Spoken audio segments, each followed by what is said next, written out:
একটু বলি, শ্রাবণ মাস, মাসটা শ্রবণ থেকে এসেছে, ভালো করে শুনবেন। শ্রাবণ মাস, মাসটা শ্রবণ থেকে। এই মাসে কিন্তু বৈষ্ণবীর কথা শুনতে হয়, শিবের কথা শুনতে হয়, শিব তত্ত্ব কথা শুনতে হয়, শিবপুরাণ বলছি। এইবারে যে যারা শ্রাবণ মাসে জল ঢালবেন তাদের জন্য বলে রাখি, আপনারা তাম্রের পাত্রে দুধ, দই, ঘি বাবাকে দেবেন না, একবারে না, পুরোটাই আপনাদের ভুল হয়ে যাবে। আপনি তাম্রের পাত্রে বা তাম্রের ঘটিতে আপনি জল ঢালতে পারেন, পিতলের ঘটিতে, স্ট্যান্ড স্টিলের ঘটিতে আপনি ঢালতে পারেন দুধ, দই, কিন্তু তাম্রের পাত্রে আপনি ঢালতে পারবেন না, তাহলে অপরাধের ভাগী হয়ে যাবেন। এই জিনিসগুলো শুনে যান, আপনাদের জীবনে কাজে লেগে যাবে। যেগুলো আপনি ভুল করতে যাচ্ছিলেন সেগুলো আপনাদের সামনে সংশোধন করে দিয়ে যাই। প্রত্যেকটি শিবপুরাণের কথা আপনাদের বলে যাই। আপনারা বাবাকে যখন শিবলিঙ্গে যখন আপনারা জল ঢালবেন তখন ভক্তি ভরে ঢালবেন, বাবাকে মন নিবেশ করে ঢালবেন। এইবার বলে রাখি, আপনি পরিক্রমা কবার করবেন? শিবলিঙ্গ পরিক্রমা কবার? ভগবান বিষ্ণুকে পরিক্রমা করতে 4 বার, তুলসী মঞ্চ পরিক্রমা করতে 4 বার, দেবদেবীকে, দেবতাকে পরিক্রমা করতে হয় 3 বার, আর দেবীর মন্দির পরিক্রমা করতে হয় 1 বার। এগুলো জানতে হয়। দেবীর মন্দির মা কালী, মা মনসা, মা দুর্গা 1 বার পরিক্রমা করবেন, দেবতার মন্দির 3 বার, শাস্ত্র বলছে। এবার লক্ষ্য করুন, ভগবান বিষ্ণুর মন্দির কবার? 4 বার পরিক্রমা করবেন। এইবার সবাই লক্ষ্য করুন, সূর্যদেবকে দর্শন করছেন আর পরিক্রমা করছেন, 7 বার পরিক্রমা করবেন। প্রত্যেকটা একটা নিয়ম আছে। তাহলে শিবলিঙ্গ পরিক্রমা কবার করবেন? হাফ বার, মানে অর্ধেক বার। তা শিবলিঙ্গ অর্ধেকবার কী করে পরিক্রমা করবেন আমি আপনার দেখিয়ে দিই। আমার সামনে দেখুন, ধরুন এটা শিবলিঙ্গ, অভিষেকের জলটা এইদিকে পেরিয়ে যাচ্ছে, এটা শিবলিঙ্গ, এখান থেকে এতটা অভিষেকের জলটা এদিকে পেরিয়ে যাচ্ছে। আপনি এই যে এইদিকে এলেন, আবার এই দিক থেকে এইদিকে ঘুরলেন, কিন্তু পার হয়ে গেলেন, অভিষেকের জলটা পার হতে নাই। এইখান থেকে এতটা এলেন, আবার এইখান থেকে এতটা এলেন, কিন্তু পার হলেন না। বেলপাতা আপনারা দেবেন শিবলিঙ্গে, কটা দেবেন? আপনারা সবাই জানেন 3টে দেবো, আবার অনেকে বলে 5টা দেবো। 3টে দেওয়াটা উত্তম, 5টাও দিতে পারেন, কিন্তু সবচাইতে শ্রেষ্ঠ হচ্ছে বাবার আরেক নাম রুদ্র। একাদশকে রুদ্র বলা হয়, দেখবেন 9, 10, 11, একাদশকে রুদ্র বলা হয়। 11টি বেলপাতা দিলে বাবা আরও খুশি হয়। তবে বেলপাতা যখন দেবেন, বেলপাতার যে ডাঁটটা থাকে, খোঁচাটা, ওটা কিন্তু একটু ভেঙে দেবেন, বাবার গায়ে যেন না লাগে। বেলপাতাটা যখন দেবেন, কোন দিকটা দেবেন? খসখসে দিকটা না যে দিকটা খুব প্লেন সেই দিকটা, তেলে দিকটা বাবার দিকে দিতে হয়, উল্টো দিকে ওটা ঘুরিয়ে দিতে হয়। এই জিনিসগুলো আপনারা জানবেন, তবে আপনাদের লাভ। এবার শ্রাবণ মাসে যে শিবলিঙ্গে জল ঢালবেন, তার জন্য কতগুলো নিয়ম আছে। বলছে নদীর মধ্যে শ্রেষ্ঠ হলো গঙ্গা, গীতা, শাস্ত্রের মধ্যে শ্রেষ্ঠ হলো কি? গীতা। আর বৈষ্ণবের মধ্যে শ্রেষ্ঠ হলো কি? যেটা বলুন, বৈষ্ণবানাং যথা শম্ভু, মানে বাবা ভোলানাথ। এই যে একটা একটা করে শুনবেন, ভারী মজার জিনিস আছে এবং তত্ত্ব আছে। কিছু মনে করবেন না মা, শিবলিঙ্গে যখন জল ঢালতে যায় মেয়েরা, তখন বাবা শিবলিঙ্গে জল ঢালছে আর দুর্গা বসে বসে বলছে, স্বামী সবাই তো জল ঢালছে আর চাইছে, তুমি এত দিচ্ছ কি করে? সবাইকে দিতে হচ্ছে। বাবা বলছে, আগে আমার টেনশন ছিল, এখন আমার চাপ নাই। বলে কেন? আগে সব বলতো বৈষ্ণব স্বামী দাও, বৈষ্ণব স্বামী দাও, এখন তো আর বলে না। বলে কেন? আগে থেকে তো ব্যবস্থা করেই এসেছি, এই জন্যে আর কিছু বলে না, শুধু বলে বাবা যেন কেটে না যায়। আমি বলি কোনো অসুবিধা নেই, ঢাল আর পালা, তোর হয়ে গেছে, অসুবিধা নেই। বাবার কাছ থেকে, মায়েরা বাবার কাছ থেকে চাওয়া কি বলুন তো? আমার যেন বৈষ্ণব স্বামী হয়। বৈষ্ণব স্বামী মানে এই নয় যে তিলক মালা নিয়ে ঘুরে বেড়াবে, সেটাও নয় বৈষ্ণব।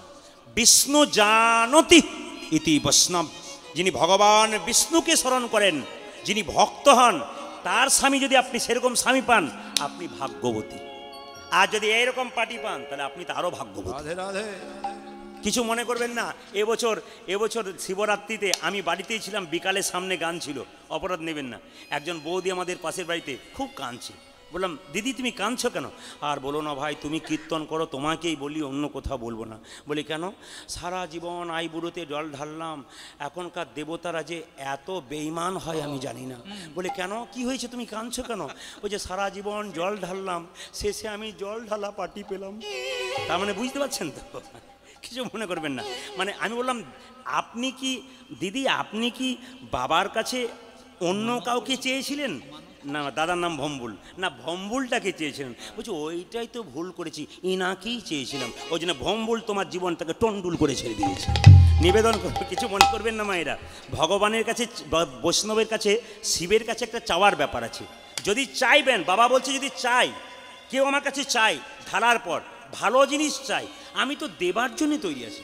কেউ তো চায় না, চাইলেই তো আমি দেবো, কিন্তু সবাই জল ঢালে আর পালিয়ে যায়। ওই জন্য মা জল ঢালবেন কিন্তু চাইবেন।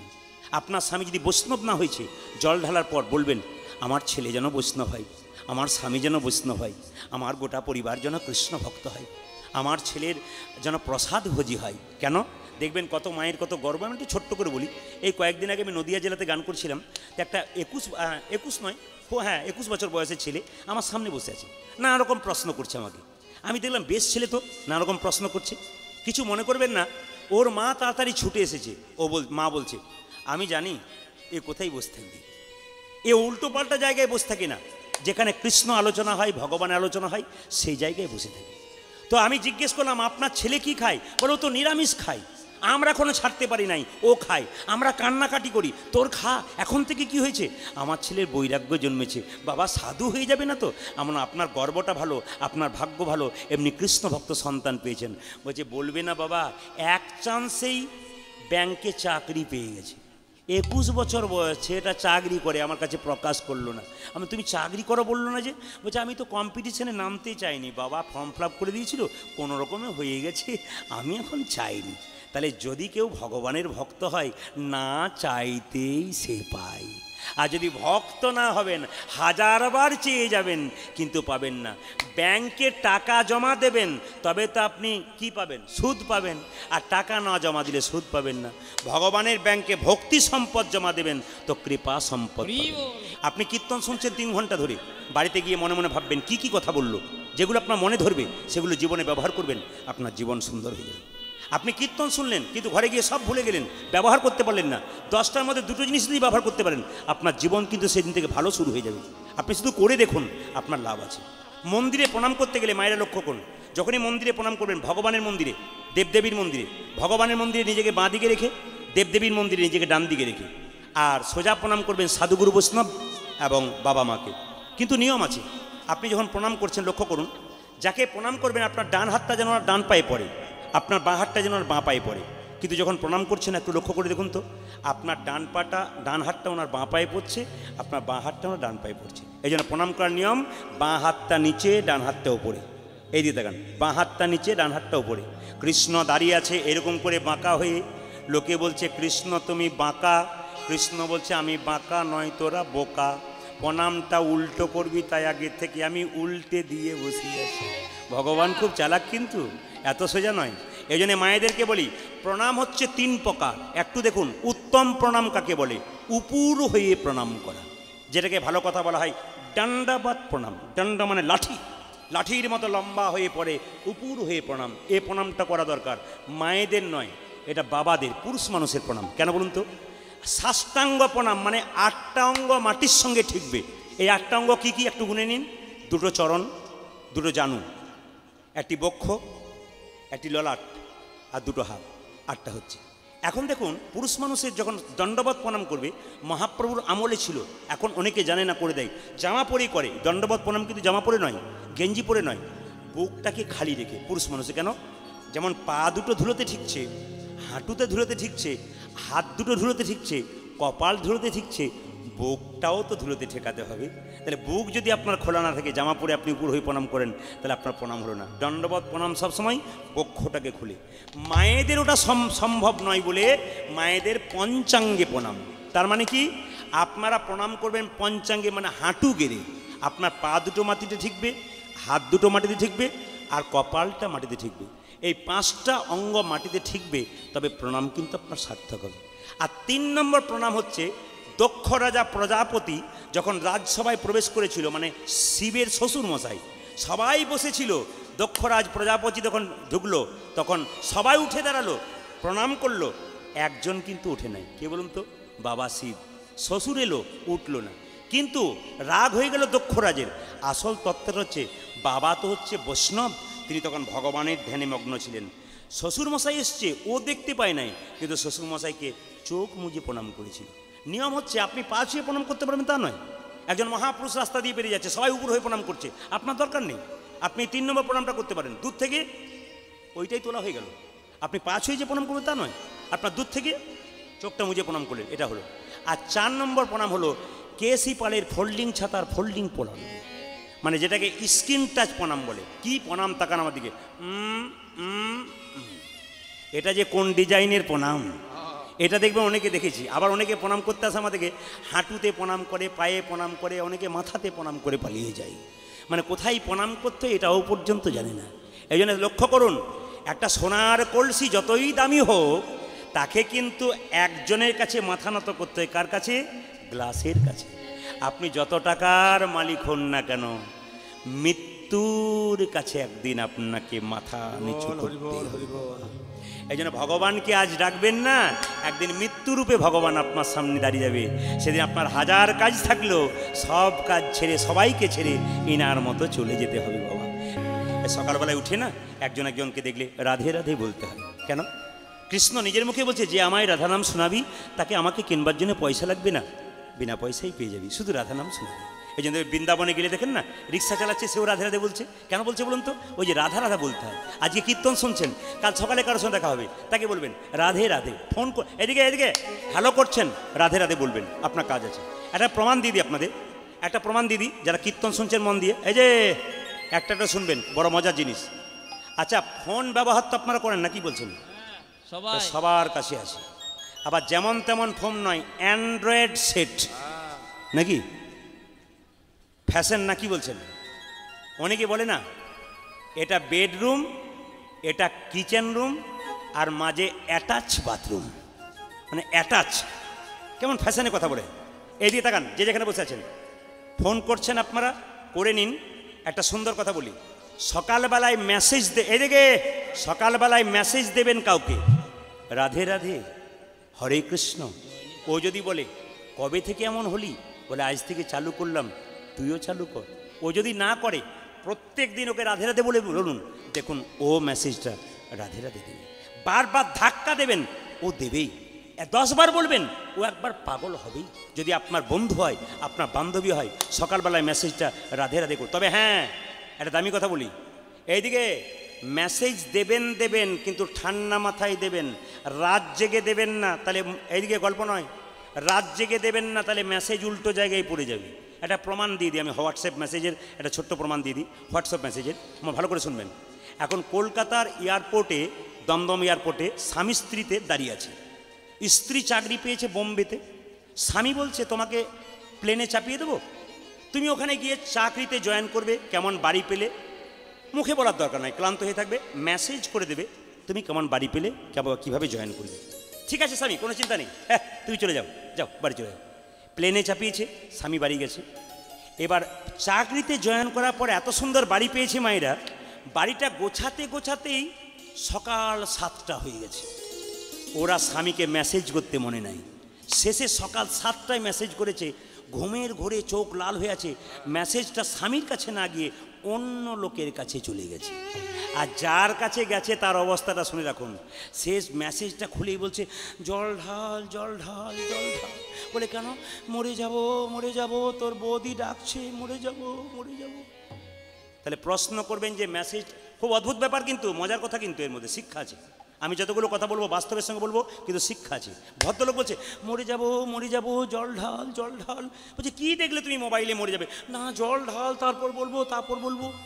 এখন জল ঢালাঢালি হলো, ব্যাপারটা হলো মেসেজটা কার কাছে গেল? মেসেজটা সেই লোকটার কাছে গেছে, স্বামীর কাছে যায় না। এমন লোকের কাছে গেছে যার স্ত্রী গত সন্ধ্যাতে মারা গেছে, রাত্রি 12টার সময় তাকে দাহন করতে নিয়ে গেছে। দাহ করতে কোথায়? না শ্মশানে। সকাল 7টায় শ্মশান থেকে ফিরছে, মেসেজটা তার পকেটেই ঢুকেছে। বুঝতে পেরেছেন মেসেজটা তাহলে কি ছিল?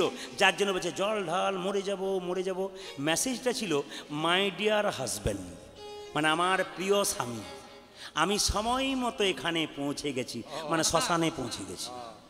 বুঝতে পারছেন ব্যাপারটা? শ্মশানে পৌঁছে গেছে।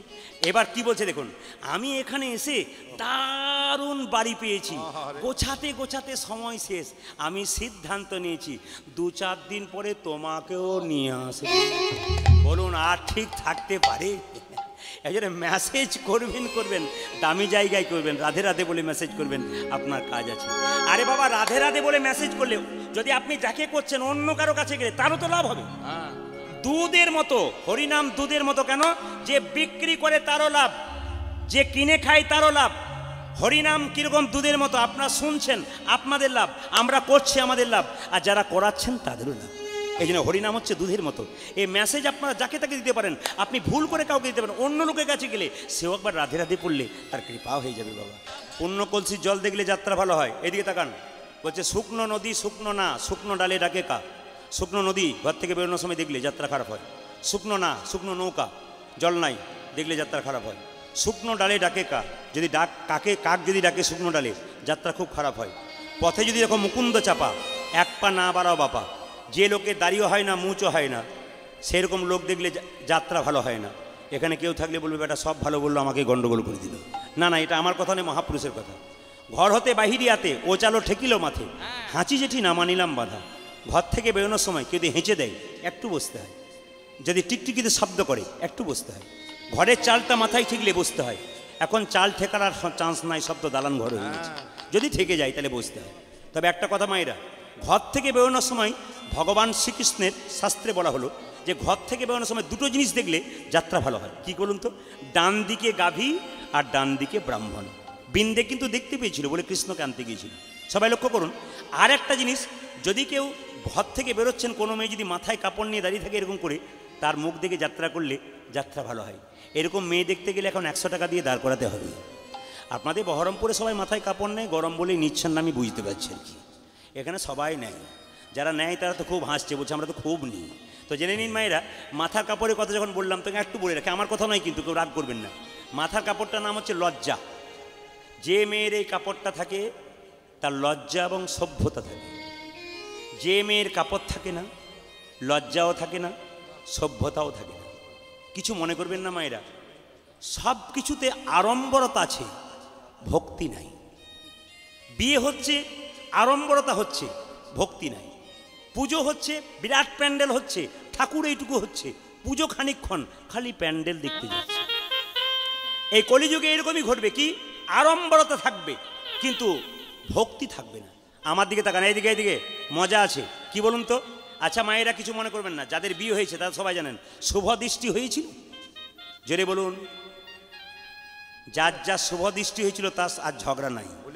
আজ অনেকদিন আগে হয়েছে শুভ, এইদিকে এইদিকে শুভ দৃষ্টি দেখবেন আগেকার মায়েদের স্বামী স্ত্রীতে দেখবেন অত ঝঞ্ঝট ছিল না। ভারতবর্ষে যত বড় মামলা আছে সবচাইতে বেশি মামলা কিন্তু ডিভোর্সের। দেখবেন আপনারা, যত বেশি মামলা হয় সবচাইতে ডিভোর্সের হয়। কেন? আগে হতো না মা, এখন হচ্ছে কেন বলুন তো? যখন দেখবেন বিয়ে হয়, ছেলেটা মেয়ের গলায় মালা পরাবে, মেয়েটা ছেলের গলায় মালা পরাবে, যুক্তির কথা দেখবেন, তখন শুভক্ষণ সন্ধিক্ষণ, মানে একটা নারী পুরুষের সুন্দর জীবন, সেই সময় শুভ দৃষ্টি হবে। কিন্তু সেই সময় ক্যামেরাম্যান বলে এইদিকে এইদিকে ঘুরো। বলুন তো কার দিকে তাকাই? স্বামীর দিকে না ক্যামেরাম্যানের দিকে? ওই জন্যে ক্যামেরাম্যানের দিকে তাকাই বলে বিয়ের পরে আর স্বামীর দিকে তাকাই না, খালি এদিক আর ওদিক। না না, আপনাদের এখানে নয়, অন্য জায়গার জন্য বললাম আর কি। না, যুক্তি দেখবেন আর কি। এই ক্যামেরাম্যানই যত গন্ডগোল করেছে, কেন বলুন তো?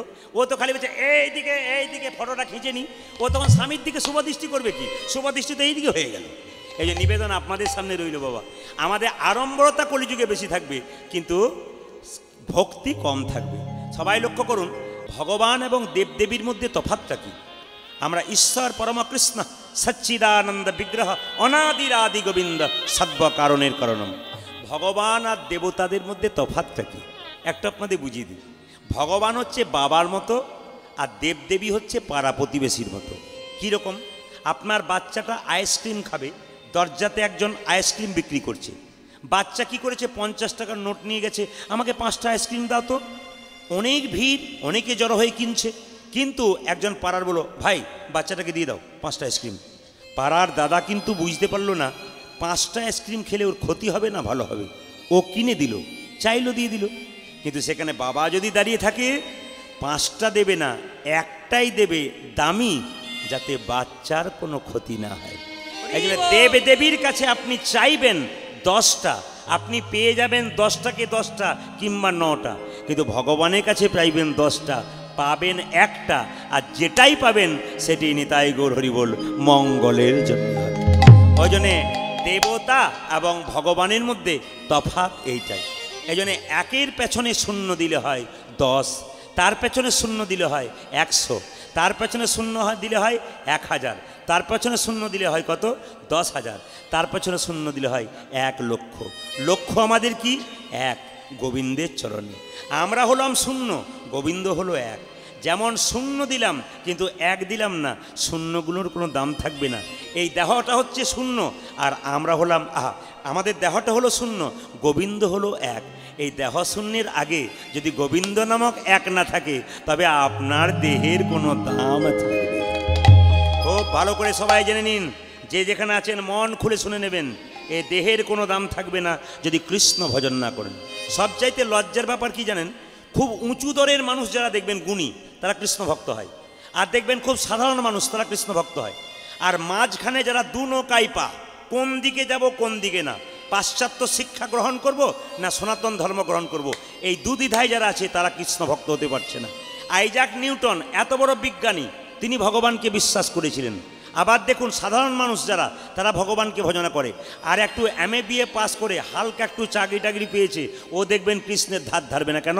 ও মাঝ জায়গায় পড়েছে, এদিকে পা দেবে না ওদিকে পা দেবে, ও খুঁজে পাচ্ছে না।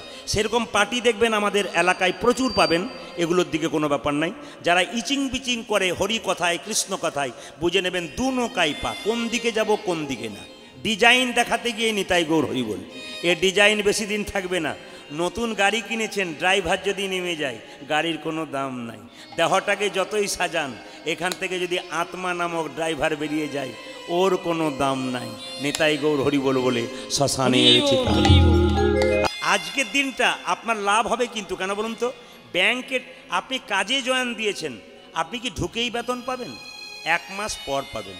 তাহলে আজকে যে করে রাখলেন, ব্যাংকে জমা থাকলে যেমন সুদ পাওয়া যায়, আজকের দিন যে বসে কীর্তন শুনলেন, এর একটা বিরাট ফল আপনি পেয়ে যাবেন। একদিন বিরাট বিপদ থেকে বেঁচে যাবেন, কিংবা আপনার বাড়িতে বিরাট একটা উন্নতি হয়ে যাবে।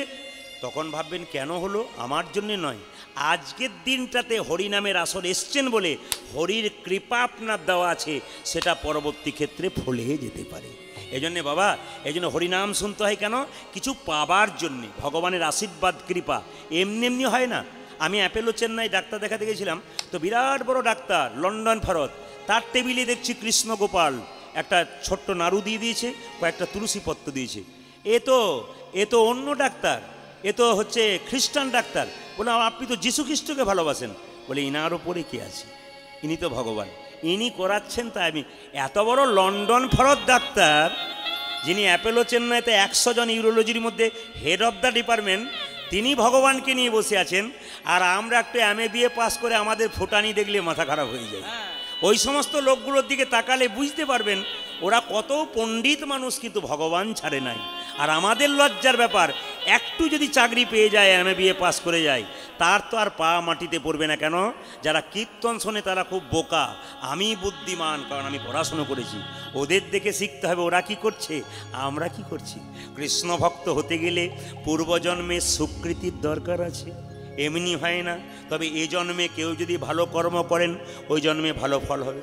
শাস্ত্র বলছে, বাসাংসি জিন্নানি যথা বিহায় নবানি ঘিন্নাতি নরহ পরাণি তথা শরীরানি বিহায় জিন্নানি সংজাতি নবানি দেহি। তার মানে কি? যে কাপড়টা আমরা পরেছি, আপনারা যেটা পরেছেন, ওই কাপড়টা যখন জীর্ণ হয়ে যাবে, ওই কাপড়টা পাল্টে একটি নতুন কাপড় পরবেন। এই দেহটা কোথায় গেল? মারা যায়নি, দেহটা মারা গেছে, আত্মা মারা যায়নি। আত্মা কিন্তু ঘুরছে। বলবেন কোথায়? ইনি মারা গেলেন, ইনার আত্মা কোথায় যাবে? আমরা মারা গেলাম, আমাদের আত্মা কোথায় যাবে? বলছে মানুষকুলে জন্মগ্রহণ করে যে মানুষের মতো কর্ম করবে, তার আবার মানুষকুলে জন্ম হবে। মানুষকুলে জন্মগ্রহণ করে যে পশুর মতো আচরণ করবে, তার পশুকুলে জন্ম নেবে। আর মানুষকুলে জন্ম নিয়ে যে মহাপুরুষের মতো কর্ম করে, তার দ্বিতীয় জন্ম হবে না, তার গোবিন্দ চরণ। এবার প্রশ্ন করবেন, আপনি মরবেন, আমি মরব, ইনি মারা গেছেন, ইনি যে কর্ম করেছেন সারা জীবন, ইনার কর্মফলটা কিভাবে গেল?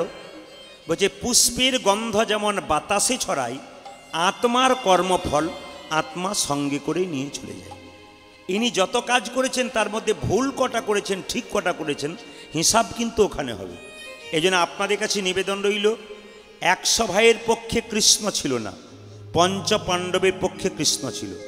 দিনে 100 কাজের মধ্যে 5টা কাজ যদি খুব সুন্দর হয়, যে 5টা কাজ সুন্দর হবে গোবিন্দ আমাদের সঙ্গে সঙ্গেই থাকবেন।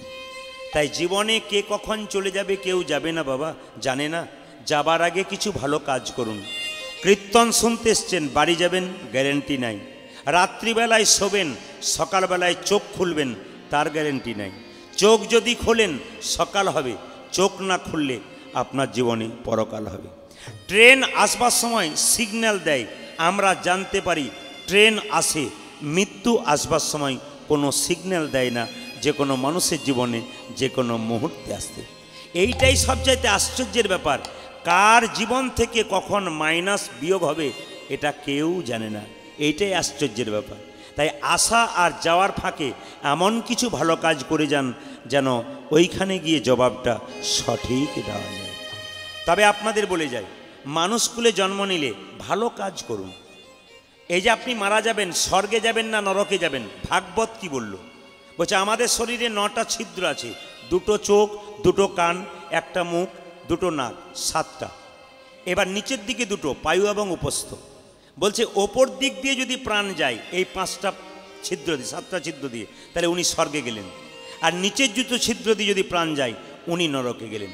প্রশ্ন করবেন বুঝবো কি করে? দেখবেন অনেকে মারা যায় তাকিয়ে মারা যায়, তার মানে তার চোখ দিয়ে প্রাণ গেছে। অনেকে মারা যায় হাঁ করে মারা যায়, তার মুখ দিয়ে প্রাণ গেছে। অনেকে দেখবেন প্রাণ যাবার সময় কানের ফুটো 2টো মোটা হয়ে যায়, কান দিয়ে গেছে। নাকের ফুটো মোটা হয়ে যায়, নাক দিয়ে গেছে। আবার অনেকে দেখবেন প্রাণ যাবার সময় পায়খানা প্রস্রাব করে দেয়, জানবেন উনি নরকে গেলেন। ভাগবত বলছে। আর ওপর দিকে গেলে আপনার প্রাণ, তিনি কোথায় গেলেন? তিনি স্বর্গে গেলেন। এইবার ডক্টর পঞ্চানন ভট্টাচার্য যদি কোনো বই পড়েন, জগৎ ও আমি, তাতে পরিষ্কার করে লেখা আছে আপনি পৃথিবী থেকে যাবেন, স্বর্গে যাবেন না নরকে যাবেন আপনাকে দেখেই বোঝা যাবে। আপনার মৃত্যুর পর আপনার মুখ যদি বিকৃত হয়ে যায়, ভয়ঙ্কর হয়ে যায়, কেউ মারা গেলে আত্মীয় স্বজন পাড়া প্রতিবেশী দেখতে আসে, দেখার পর কি বলে, ওরে বাবা দেখে এলাম লোকটা যেন ঘুমাচ্ছে গো, মরে নাই, জানবেন ইনি স্বর্গে যাচ্ছে। আর আপনার মৃত্যুর পর যদি আপনার মুখ বিকৃত হয়ে যায়, লোকে বিভৎস ভয় পায়, বলে বাবা দেখে এলাম গো 4 দিন ঘুম হয় নাই, জানবেন উনি নরকে যাচ্ছে। আপনি ভালো কাজ করুন, আপনার মৃত্যুর সময় মনে হবে আপনি ঘুমাচ্ছেন। আপনি খারাপ কাজ করুন, আপনার মুখ বিকৃত হয়ে যাবে, বিভৎস হয়ে যাবে। আর কি দেখলে বুঝবেন আপনি স্বর্গে যাচ্ছেন না নরকে যাচ্ছেন? আর একটা কারণ আছে, ডক্টর পঞ্চানন ভট্টাচার্য বলছে, এখান থেকে যখন বলো হরি হরি বল বলে শ্মশানে নিয়ে যাবে, 5 জন যদি বলে আহ লোকটা খুব ভালো ছিল গো, কৃষ্ণ ভক্ত ছিল, খুব ভালো মানুষ ছিল, জানবেন ইনি স্বর্গে গেলেন। আর আপনার মৃত্যুর পর লোকে যদি বলে এ বড় দুষ্ট লোক ছিল, বদমাইশ ছিল, গেল ভালো হলো, জানবেন ইনি নরকে গেল। এই জন্য জন্ম হোক যথাতথা, কর্মটি যেন আপনার ভালো হয়ে যায়। জন্মিলে মরিতে হবে, অমর কে কথা কবে। জন্ম যখন নিয়েছেন সবাইকে যেতে হবে। মৃতদেহ যখন দরজার সামনে নিয়ে যাওয়া হয়, বলো হরি হরি বল বলে আমিও প্রণাম করি, আপনারাও প্রণাম করেন। আর প্রণাম করার সময় কি ভাবেন, ও বোধহয় গেল, আমরা বোধহয় যাব না। কিন্তু উনি যাবার সময় মাচায় হেলতে দুলতে যাবার সময় শিখিয়ে দিয়ে যান যে তোমার চাইতে সংসারে বহুদিন আগে এসেছি, 1000 মরা আমি দরজায় দেখেছি। আমি যেমন চললাম হেলতে দুলতে, আমাকে দেখে শিখে নাও, একদিন তোমাদেরকেও নেতাই গৌর হরি বল। বাবা জীবনে বাঁচতে এসছেন, সংসার চালাচ্ছেন, সংসারে কর্ম করুন, কারো অভিশাপ কুড়িয়ে নেবেন না। এমন কিছু ব্যবহার কারোর সঙ্গে করবেন না যে ব্যবহারে কেউ অখুশি হয়ে আপনাকে যেন অভিশাপ না দিয়ে দেয়। দেখুন ব্রাহ্মণ অভিশাপ দিলে, বৈষ্ণব অভিশাপ দিলে যে লাগবে তা নয়, কিন্তু কাউকে যদি আপনি প্রচণ্ড ধাক্কা দিন ভেতরে, সেই ধাক্কা পেয়ে তার মুখ থেকে যেটা বেরিয়ে যাবে সেটাই কিন্তু আপনার জীবনটা অভিশপ্ত হয়ে দাঁড়িয়ে। এই জন্যে বাবা আপনাদের কাছে নিবেদন রইল, অভিশাপের জন্যে রাধারানী কৃষ্ণকে 100 বছরের জন্যে হারিয়েছিল। কিরকম? একদিন কৃষ্ণ রাধাকে ছেড়ে বিরজার কুঞ্জে লীলা করছে। শ্রীরাম করছে, শ্রীরাম তুই জজ্জায় দাঁড়িয়ে থাক, যদি কেউ আসে আমার অনুমতি ছাড়া প্রবেশ নিষেধ। এখন লক্ষ্য করুন, কৃষ্ণ ভেতরে বিরজার সঙ্গে লীলা করছে আর দরজায় শ্রীরাম দাঁড়িয়ে আছে। এদিকে আর একজন একটা বীণা হাতে নিয়ে চিৎকার করে বলছে, নারায়ণ নারায়ণ নারায়ণ। মায়েদের চেনা আছে যিনি নারায়ণ নারায়ণ বলছেন? কে বলুন তো? নারদ। নারদকে আপনারা চেনেন তো? এমনভাবে বলছেন যেন আপনাদের পাড়ার লোক বোধহয়। না না, নারদ আপনাদের পাড়ার লোক আছে। কেন বলুন তো? যে আপনার সঙ্গে আমরা ঝগড়া লাগিয়ে দেয় ও হচ্ছে নারদ। আমার কথা আপনাকে, আপনার কথা আমাকে, এরা নারদ। এরকম পার্টি দেখবেন বহুত আছে। কিন্তু সেই নারদের কথা বলি যার কথাই হয় না রদ। কিছু মনে করবেন না বাবা, অপরাধ নেবেন না। দেখবেন যিনি কৃষ্ণ ভক্ত তার কাছে বসবেন, যিনি অভক্ত তার কাছে বসবেন না। যিনি কৃষ্ণ ভক্ত তার পাশে বসলে উনি কখন হাত তুলে দিয়েছেন আবেগে, আপনিও পাশে বসলে আপনারও হাত উঠে যাবে। আর যিনি কৃষ্ণ ভক্ত নয় তার পাশে বসলে ও তাকাবে কোন ফাঁকে ঘর যাওয়া যায়, আপনারও মনে হবে ওর পেছন ধরলে আমার ভালো হয়, এ মনে হবে। প্রসাদ পাচ্ছে না, না না আমি কাউকে টার্গেট করে বলি নাই, এ অন্য জায়গায় তো হয় বলে বললাম আর কি। লক্ষ্য করুন, প্রসাদ পাচ্ছেন, কার পাশে বসে খাবেন? বৈষ্ণবের পাশে, বৈষ্ণবের ভক্তের পাশে। কেন? উনি প্রসাদটা পাচ্ছেন কিভাবে ওটা আপনি দেখবেন, আপনিও করবেন। আর অভক্তের পাশে বসবেন, ও প্রণামও করবে না, পেলেই খাবে, এর মতো আপনিও তৈরি হয়ে যাবেন। এই জন্য হরিনাম শোনো গিয়ে বৈষ্ণবের ঠাঁই, এবং প্রসাদ পাও বৈষ্ণবের পাশে বসে। এই জন্য কীর্তন যদি শুনতে হয় বাবা, ভক্ত যদি হতে হয় তবে লাভ আছে। জীবনে ভক্ত না হলে কোনো লাভ নাই। আজকে আপনি মনে ভাবছেন আমার 40 বছর বয়স, আমার 35 বছর বয়স, 40 বল বুদ্ধি ভরসা, 40এই ভরসা। আপনি ভাবছেন আমার এই রূপটা চিরকাল থাকবে? দরজায় দেখুন আপনার দাদু ঠাকুমার ছবিটা টাঙানো আছে, ওরাও হয়তো তোমার চাইতে আরও সুন্দর ছিল। ওদের দিকে তাকিয়ে দেখো, আপনিও ওই রাস্তায় হাঁটছেন, একদিন ওই জায়গাতে গিয়ে দাঁড়াবেন। কীর্তন শোনা মানে এই যে কীর্তন শোনা মানে এই নয় ব্যাগটাকে কাঁধে করে নিয়ে এলাম, ফ্যাশন দেখিয়ে চলে গেলাম, এটা কীর্তন নয়। কীর্তন শোনা মানে একজনকে শ্রদ্ধা জানাতে এসছেন। যদি শ্রদ্ধা জানানোর জায়গায় আপনার মন চঞ্চল হয়ে ব্যাগ কাঁধে নিয়ে এপাশ আর ওপাশ করেন, তা আপনি তো ওনাকে অশ্রদ্ধা জানালেন।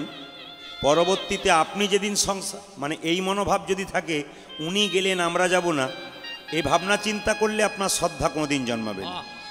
এই জন্য হরিবাসরে যতক্ষণ বসে থাকবেন ওনাকে শ্রদ্ধা জানাতে এসছেন।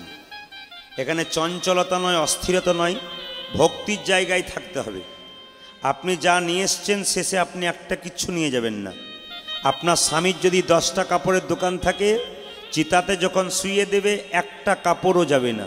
সেদিন আপনি বুঝতে পারবেন এ সংসারে কেউ কারো নয়। যতক্ষণ দেহের মধ্যে প্রাণ ততক্ষণ ভালোবাসাবাসি, প্রাণ চলে গেল ছবিটা ঝুলবে, তুমি চলে যাবে, সংসার যেমন কার তেমন চলবে। এই জন্যে আনন্দ করার কিছু নেই। একটা করে রাত্রি পেরোচ্ছে মানে আমাদের আনন্দ হচ্ছে, কাল এই করব, পরশু এই করব, কিন্তু হিসাব করছি না আমাদের জীবনের খাতা থেকে একটা করে দিন কমে কমে যাচ্ছে, বাড়ছে না কিন্তু কমে যাচ্ছে। অথচ কমে যাচ্ছে, অথচ আমাদের কত আনন্দ দেখুন। আমরা এগিয়েই যাচ্ছি, এগিয়েই যাচ্ছি, কেউ আর পেছনের কথা ভাবছি না। আসুন, মহাপ্রভু চলে গেছেন তার জন্য সবাই কাঁদছেন তা নয়। এই যে ইনি চলে গেছেন তার জন্য কাঁদছেন কারা? ছেলে মেয়ে স্ত্রী পুত্র কন্যা সবাই কাঁদছে। কিন্তু মায়েরা লক্ষ্য করুন, আর কারা কাঁদছে? যার সঙ্গে তার সম্পর্ক থাকে, সম্বন্ধ থাকে, তারাই কাঁদছে। মহাপ্রভু চলে গেছেন বলে সবাই কাঁদছেন, কিন্তু কেউ কেউ বেশি করে কাঁদছেন। আজ কাঁদিছেন অদ্বৈত, আজ কাঁদিছেন অদ্বৈত, কাঁদিছেন অদ্বৈত, কাঁদিছেন অদ্বৈত।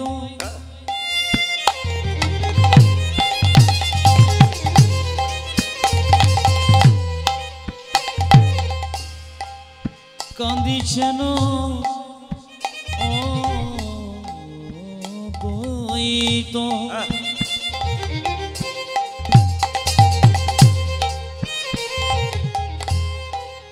কাঁদিছেন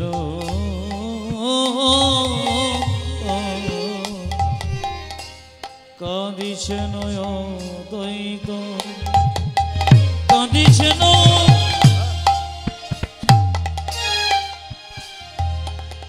কাঁদিছেন অদ্বৈত ওরে কাঁদে রে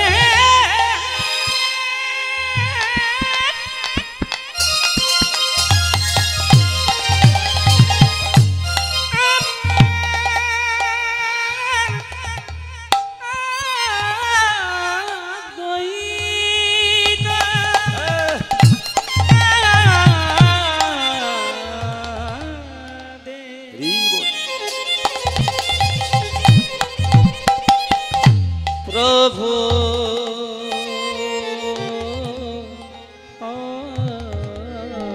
অদ্বৈত কাঁদিছেন অদ্বৈত শিবাস গদাধর গদাধর কাঁদিছেন অদ্বৈত কাঁদিছেন অদ্বৈত ওই আমার শিবাস সেবার গদাধর গদাধর বাসুদেব আজ বাসুদেব কিমা বাসুদেব দত্ত কাঁদে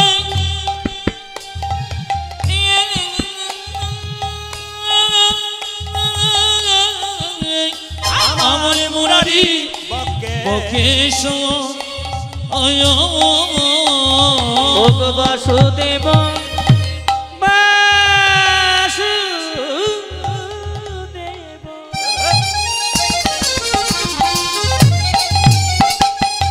ওই যে বাসুদেব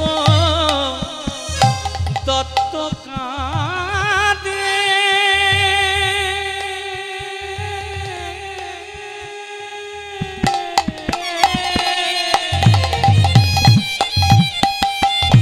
মোরারি বকেশ বকেশ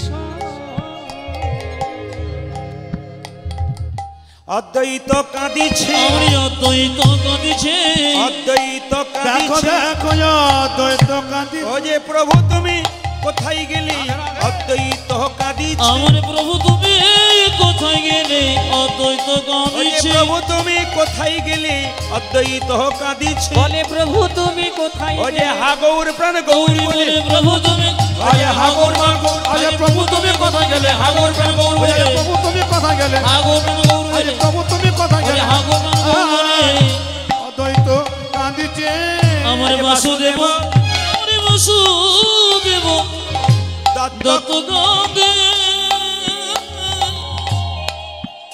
ওই আমার যে মুরারি মুরারি বকেশ আয়া